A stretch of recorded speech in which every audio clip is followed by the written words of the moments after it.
Hey, everybody. Thanks for joining us for another episode of Ask Mark, where we have the incredible good fortune to pick the brains of Mark Randolph, co-founder and original CEO of Netflix. Mark has a little bit of the sniffles, but that a little sniffle never got in the way of sharing some great advice. So, Mark, we know you're a little under the weather, but are you ready to drop some knowledge?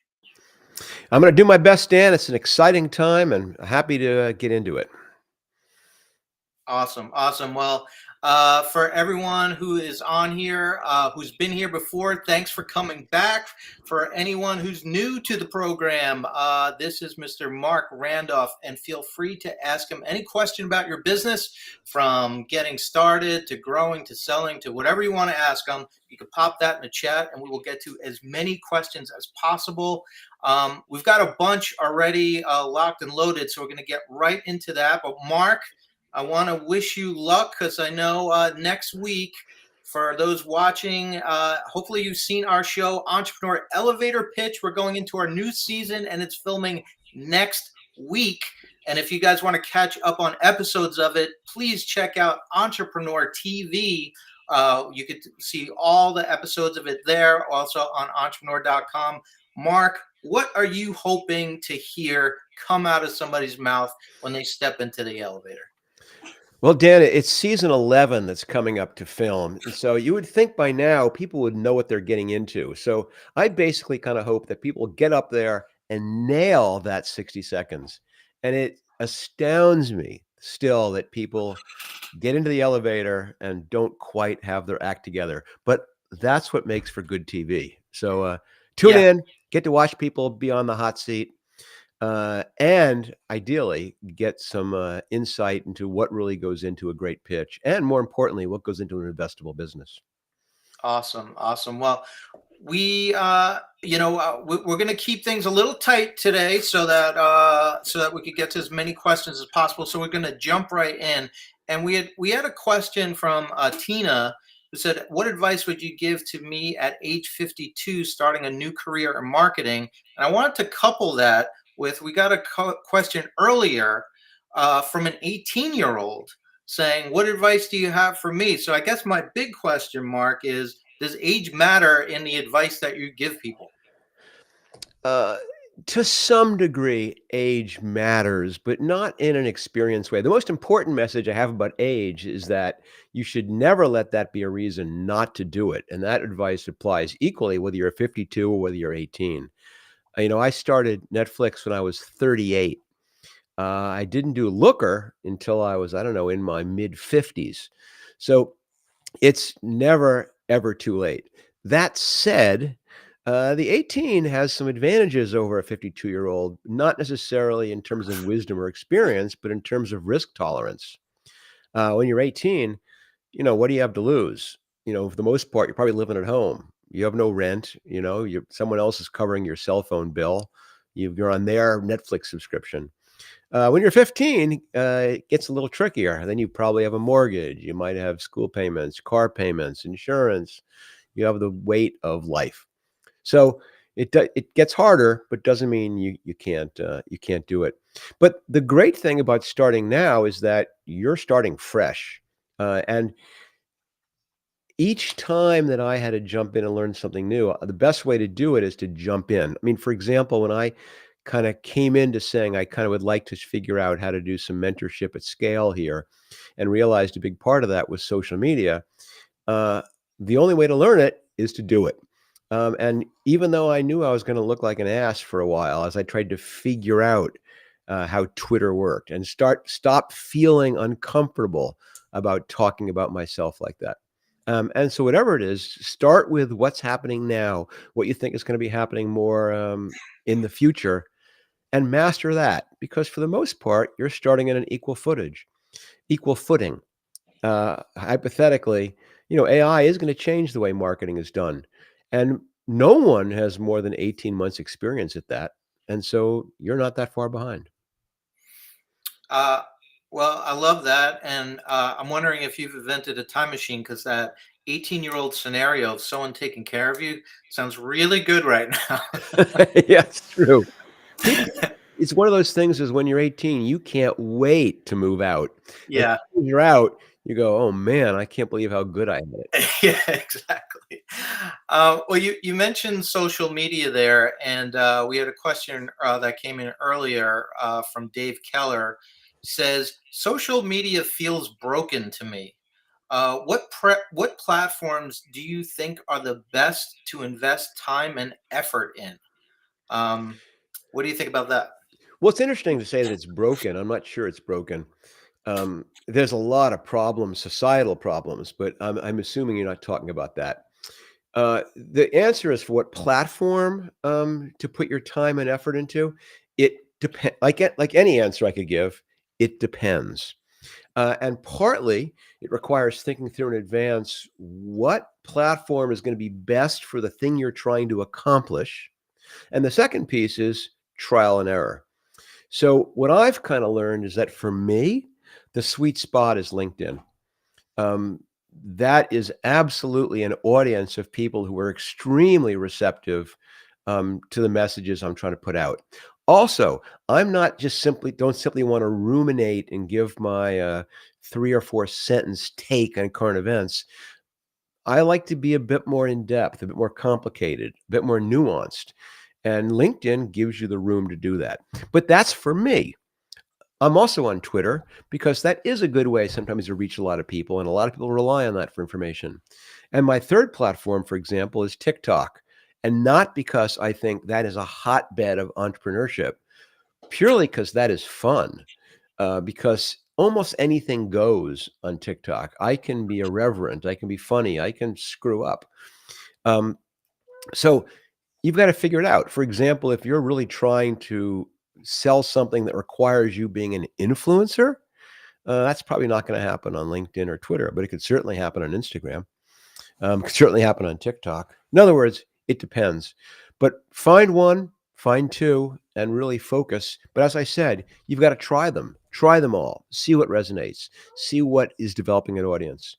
And a couple other quick tips about social media from a guy who was late to the party but has really jumped in with both feet. Um, Number one, it's way better to have a small number of people who are deeply involved than a huge number of people who are peripherally involved. So don't get hung up on follower count. Pay attention to engagement. Who's watching your material through to the end? How many people are engaging in the comments? How many people are you really getting a sense you're reaching? That's one. And the other one is don't be afraid to try stuff. Social media is an amazing platform for experimentation because it's self correcting. In other words, if you put something out which sucks, well, luckily for you, no one's going to see it. If you put out something which is great, well, a lot of people are going to see it. So your mistakes get buried and your successes get accentuated, and nothing better than that. That's great. I love that. And speaking of mistakes, John, who's watching, wrote in, and I don't think he means specifically social media, but maybe it will be. Mark, what was your fate? What was your most favorite mistake you've ever made? Oh, God. That's that's like asking me which of my kids is my favorite. Okay, I great. have one, but I'm not going to tell you. No, I've made so many mistakes, but only to the point that I've kind of one of the most valuable things I've learned is the mistakes don't make a difference, and that every time I make a mistake, I learn something from it. So now I just make mistakes left and right, and it's not a big deal. But looking back, most of my mistakes are not things that I did that didn't work. It's things that I didn't do. So if I had to pick one, It was that when we started Netflix, as everyone I hope knows, it was DVD rental by mail. And at the very beginning, it was pretty non-innovative in terms of a business model. There was due dates, there was late fees, it was a la carte, the whole thing. And a year and a half later, so it sucked. No one did it. And so we had to experiment and we tried hundreds of different things trying to figure out how to make DVD rental by mail work. And the thing that unlocked it was making it a subscription program. Now, you might go, well, that was a big leap of intuition. Well, not really. My whole beginning of my career, I was a direct marketing guy. I started magazines. I knew subscription business inside and out. Um, I really was very fluent with subscription. And the fact that it never occurred to me to try that from the very beginning was like a pretty big mistake. Took a year and a half. And during that year and a half, all kinds of things could have happened that sank us for good. And by the time I finally said, well, let's try subscription, we were still alive. And luckily, it wasn't too late. But that was a big mistake of mine. That's great. um, and I wonder, you said there was a year of like, oh boy, this sucks. Um, we get this question all the time, which is like, how do I know when no, no, no, this actually sucks? Like, stop doing this versus we just got to find that thing to unlock it. Like, how do you gauge that when you're in the middle of that? Yeah, it's probably one of them. You said we're asked all the time. I'm asked that all the time too. It's really hard. There's no specific point. Uh, what I look at is two things: my enthusiasm level. In other words, usually a problem is so intriguing that I'm not, excuse me, caught up in it's not working. I go, each time I try something that doesn't work, I've learned something more about the problem and becomes more and more fascinating. It's a positive curve in terms of my wanting to get out of bed first thing in the morning and rush in and try something new. And eventually that begins to fade. And the second thing is you genuinely begin to run out of things to try. And at that point, you kind of begin going, am I spending my time chasing something which I'm no longer that interested in, and it's becoming increasingly unlikely I'm gonna figure, this one out. There's too many stories about the people who persevered for 6 years, and all of a sudden it was an amazing success, which has created this myth that you pound away forever and you never give up, and that's just not right. Listen, life is too short. Um, uh, the things you spend chasing something which you're slowly realizing is not going to happen is opportunity cost. You could be going after something new that excites you. So finding that balance is the crucial part. And the bad news is there's no easy way to know. It's going to have to be a gut call. Excellent. Yeah, and that's a really so many people are asking similar questions in here. So hope Mark's thoughts on that were helpful. And you mentioned this idea of that idea of banging your head against the table, trying to figure things out. And I'm curious. You've done so many different things. You've solved a lot of different problems in a lot of different ways. Do you have like a kind of favorite brainstorming method? Or are you the kind of guy who's like looking at a tree and then suddenly this idea strikes you? Or do you like, are you like scratching on a with a pen and pad? Or what's the Mark Randolph problem solving method? Uh, I spend almost all my time trying to frame the problem. So the question I'm always asking myself is, what is the specific problem I'm trying to solve? For something where I'm still on the iteration phase, it's what do I really need to do? What's the problem the customer really has? Otherwise, you end up coming up with thousands of different ridiculous, unrelated, uncorrelated ideas. And it's digging like, just half an hour ago, I was on a call with an entrepreneur, and he was saying, "I have this great idea. We should do this." Um, and I was going, "Well, let's back up. What are the objectives for doing that? What do you think that's going to accomplish? Are those things that's going to accomplish the key things?" And pretty soon, once you've narrowed in on what's the key thing I need to accomplish, it totally focuses your brainstorming methodology. It really helps you figure out, let's narrow down rather than making it less likely to have good ideas. In my opinion, it helps you create more. So that's what I do. I'm like a very, very, what's the right question? Mm. I'm trying to, what is that show that, maybe it was Oh, True yeah, Detective season 4, maybe? the night. You're not Oh, asking the right question. yeah, True Detective. Yeah, season 4. Yeah, yeah, yeah. That was great. Wow. Um, So, we got a lot of questions that came in earlier, and they were all like, one person was asking about, advice pitching an investor. Someone was asking advice pitching to a mentor. Someone was asking advice pitching to a philanthropist. So, my question to you is, do you see those as separate tactics and separate strategies? Or is it all kind of the same thing when you're pitching different types of people? Well, certainly it's different pitching different types of people, and you would better understand who you're talking to because people's objectives are completely different for wanting to invest in you. I mean, a social investor, who's really he's trying to evaluate, will this do great for the world, is going to be a very, very different pitch than someone who's a financially focused investor. A mentor, you don't want their money, you want their time. So in every case, you need to make sure you're catering it. Part of this is research. You better know exactly. First of all, the first piece of research is make sure you're pitching to the right people. Too many people don't do their homework. They'll be pitching a CPG product to someone who only does cloud services, or they'll pitch a B2C to someone who only does SaaS. I mean, that isn't that hard to do the research and go, which firms have a premise that matches what I'm trying to do, and which partners at that firm have actually done the types of investments that would match really well with us. And then once you've done that research, begin to say to yourself, what do you think this person's criteria is? And I've got to make sure I present that clearly. And it gets very, very granular. It's going to be a different pitch for every single person you're pitching. Combination of who is this person and what do they want? No, who is this person and then what do they want?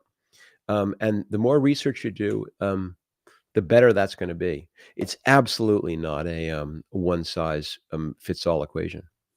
So, using the example of trying to find a mentor, because we talk a lot about that.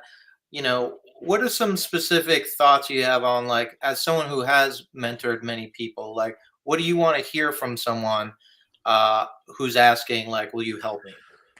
Yeah, it's interesting because I mean, I think mentors are individual as well. And so be quite frank, I don't quite understand. Not quite, I don't understand. I'm not familiar with desires of other mentors. So I'll just speak for myself. For me, my time is much more valuable than my money. I can make more money. I can't make more time. And I could spread my money around about a bunch of companies, but I can't spread my time around. I can only do a handful of people, have be meaningful. So I'm much, much more careful about how I spend my time. And so I'm looking for things in particular. I mean, the most important one for me is, do I like this person? Do I want This is not like I'm gonna help some asshole just because, they asked. No, I wanna when I wanna see that name on my calendar, I wanna look forward to it. When the phone rings, at 10 o'clock on a Thursday and I look at the caller ID, I don't wanna wince. Mm. And I'm looking for that the most. Well, and I'm also saying is this person. I don't care what they've done. I'm thinking about what potential they have. Um, if I'm gonna help them, do I think they have the capacity to get better? Are they fully in this? Am I really gonna help, but are they gonna do most of the lifting? Um, the third thing is I'm looking for is this really rare characteristic, which is a combination of self-confidence and humbleness. And the best investors have unbelievable self-confidence. You have to. because everyone is telling you that'll never work. And you've got to be saying to yourself, I'm going to figure this out. But at the same time, you have to have this humbleness to recognize there's a lot that I don't know. And so if I'm giving someone advice, I don't expect them to sit there and bat away everything I say about how clever they are. Because they know better. Well, if you know better, great. What do you need me for? I'm not saying do what I say either, but I'm saying I really want to get the sense that you're listening and you're saying to yourself, does that advice apply in my situation or not? And I'll sum this up, Dan, by saying you probably have heard in this, every single thing I'm looking for is the person. I don't care about the category. I don't necessarily care about the scale company. I don't even care what country you're in. It's the person. That's what I look for, and I would guess that that's what almost every mentor looks for. Awesome, awesome. And now I can't help but picturing you wince whenever I send you an email. But oh, what does this guy want? Um, so we got curious about your thoughts on this. So we've talked about mentors, obviously, but John G had written in and said, "What do you think about professional career coaches? Is it all BS?" No, I think it's great. Um, like anything, you better do your homework and you better make sure that the person you're working with is going to help. And there's a couple because listen, I don't know. I've never used one. I've worked with a lot of the CEOs that I know use one. Um, so part of it is making sure, like it's like the last question. Do your homework. Is this particular CEO coach good at the types of things that I'm going to be struggling with? I mean, someone who's amazing at work-life balance may not be quite as good at go-to-market strategy or management or whatever. So make sure that's person the right one. Then also check references, ask around, talk to people this person has worked with, and make sure they're not just making it up and dialing it in. The most important thing is that it's very much one of those categories where it's not necessarily how great you are. In other words, the best piano teachers aren't necessarily the best piano players, but they have learned what's the right methodology to get someone better. How do I structure the things they work on? How do I give them the motivation to get better? And that's a different thing than the actual skill set itself. But I think it's not a bad idea at all, especially if you're younger, especially if you're all of a sudden popped up a level or two way beyond what you feel capable of. Getting coaching is in my opinion, pretty valuable thing. Excellent, excellent. You hear that, John G? It's not BS. All right. We'll get to a couple more of these before we let you go, Mark. A couple of questions have come up about, if you were going to suggest to someone who's just starting out, what area do you like? What field should I be studying? And someone just asked, does an MBA help when it comes to founding a new company? So, what are your thoughts on all of that? If I could kind of pile that into one question. Oh, that's a great question. So, um, it depends. If if you're thinking about pursuing an MBA because you're stalling, that's a terrible reason. Which is if you wanna start a company now. You don't need the MBA to get started. Um, and the person who goes, well, first, before I start this thing, I need my MBA. And then, of course, as soon as you figure out, you go, now I need my computer science degree. And now I need to become fluent in Italian or whatever it is. There's always some reason you're not ready. Uh, and that's a very, very dangerous thing. So if you're passionate about starting something, start it. Not having an MBA is not going to hurt you. But there are a lot of things you will learn in a good MBA program that I believe are hugely valuable. I mean, certainly the financial literacy is a big one. Certainly understanding a lot about the emotional and social aspects of managing people, running a company. Um, it's the curriculum these days in an MBA program is so interesting and so sophisticated. Um, But, that's not you have to pick a program that works for you, pick a program you can get into. But more importantly, just don't use that as I can't start until I have one. But for example, let's say you started a company, did it for 3 or 4 years, kind of middling success, and you came away saying, "Man, there's a lot of stuff that I wish I knew." Then take off the year and a half and, get the degree. Just don't think you need it. I don't have one. I got a D in economics, and, I did okay. You But did. then again, my son, and my son and daughter both have business uh, masters in business, degrees, so and I seen how it's benefited them. So, 6 of one, half dozen of the other. How often do they bring up their report cards versus yours? That's I mean, cruel and unusual for them to do that to me.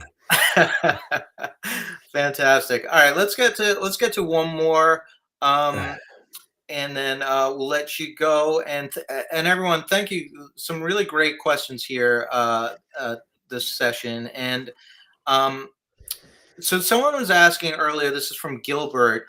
Um, obviously Netflix was a financial success, and you've talked about some of the strategies that went into doing that and pivoting and changing your approach. But as you just talked about people, were there any decisions that you made about how you were going to run this company, how it was going to be structured? Do you think that were like kind of critical to it getting through that year and then becoming what it is today?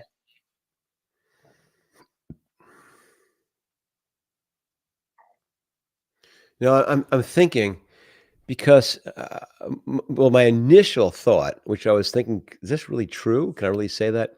My initial thought was no.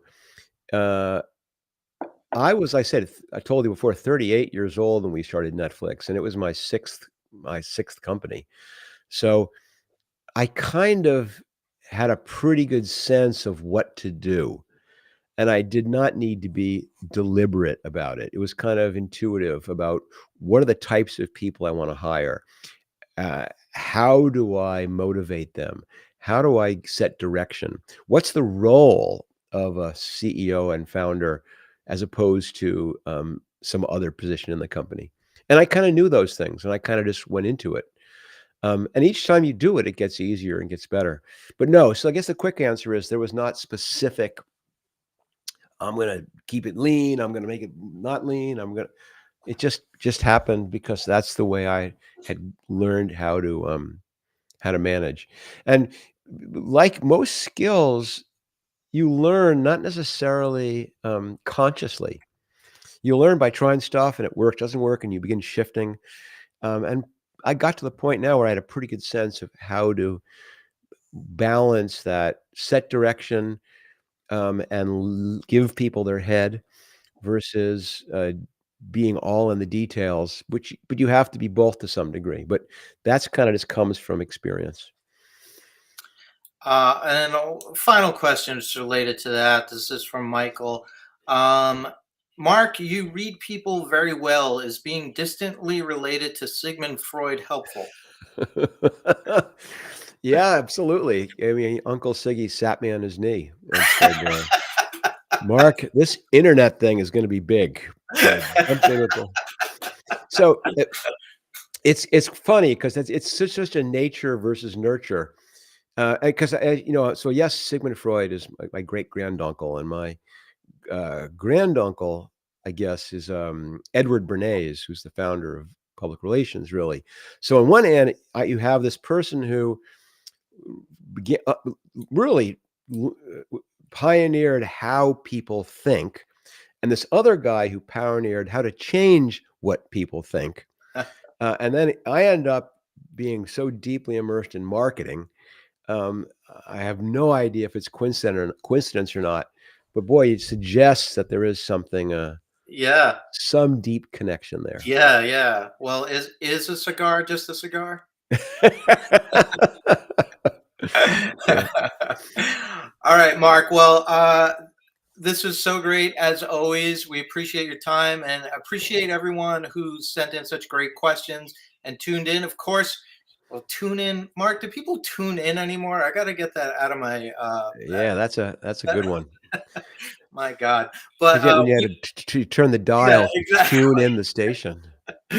But we will definitely be doing this again. So we're going to see everyone again. But Mark, in the meantime, for people who need their Mark fix, what's the best way for them to get in contact with you? Probably the best place is start at markrandolph.com, markrandolph.com, because there you'll find not only a form that you can use to reach out to me if you want to, you'll find all my writings, my social links to everything you could possibly want to see. You'll even, I think, find some links to some of the elevator pitch series. And Yes. I will mention, so we're filming season 11. It'll be coming out several months later. But like anything, you don't want to watch season 11 unless you've watched all of season 1 through 10. So Yes. you have a few months. So get hopping. Yes, absolutely. Such amazing lessons on that show. It's not just people come in and get kicked out or succeed. You hear like Mark and the other judges really digging in and explaining why the pitch worked and didn't, why the company sounds good or doesn't. So it's entertaining. Mark is very funny, as you all know, but it's also a great learning lesson. You can see that on entrepreneur.com, entrepreneur.com/TV for a whole bunch of other stuff we've got going on. So Mark, good luck with the filming. Make some good choices. I don't want you to waste your money. And we will see you all again soon. Yep. Thanks, everybody. And thanks, Dan.